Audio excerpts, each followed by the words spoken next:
പാലക്കാട് കോട്ട മൈതാനത്ത് നിൽക്കുന്ന ഈ അഞ്ചു വിളക്കിന്റെ പിന്നിൽ ബ്രിട്ടീഷുകാരുടെ വംശീയ അധിക്ഷേപത്തിന് മലയാളികൾ നൽകിയ ശക്തമായ ഒരു തിരിച്ചടിയുടെ കഥയുണ്ടെന്ന് നിങ്ങൾക്കറിയാമോ? ഇംഗ്ലണ്ടിൽ നിന്ന് ബാർ അറ്റ് ലോ പാസ്സാവുകയും സംയുക്ത മദ്രാസ് സംസ്ഥാനത്തിലെ ആദ്യകാല സിവിൽ സർവീസ് ഉദ്യോഗസ്ഥരിൽ ഒരാളാവുകയും ചെയ്ത വ്യക്തിയായിരുന്നു പുലിക്കാട് രത്നവേലു ചെട്ടിയാർ. അദ്ദേഹം പാലക്കാട്ടെ ഹെഡ് അസിസ്റ്റന്റ് കളക്ടറായും നഗരസഭയുടെ വൈസ് പ്രസിഡന്റായും സേവനമനുഷ്ഠിച്ചിരുന്നു. വർഷം 1881. ഒരു ദിവസം പാലക്കാട് സന്ദർശിച്ച ബ്രിട്ടീഷ് കളക്ടർക്ക് ചെട്ടിയാർ ഹസ്തദാനം നൽകി.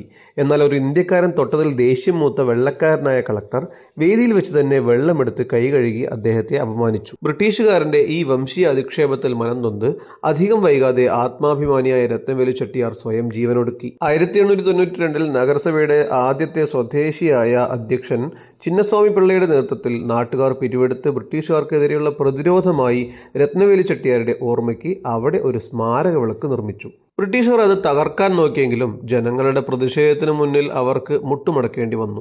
കൊളോണിയൽ കാലത്തെ വർണ്ണവെറിക്കും വംശീയതയ്ക്കുമെതിരെ ഒരു നാട് മുഴുവൻ ഉയർത്തിയ ആത്മാഭിമാനത്തിന്റെ സ്മരണ നിലനിർത്തിക്കൊണ്ടാണ് അഞ്ചു വിളക്ക് ഇന്നും പാലക്കാട് നഗരമധ്യത്തിൽ സ്ഥിതി ചെയ്യുന്നത്. നിങ്ങൾക്കറിയാവുന്ന അഡീഷണൽ പോയിന്റ്സ് എന്തെങ്കിലും ഉണ്ടെങ്കിൽ താഴെ കമന്റ് ചെയ്യുക.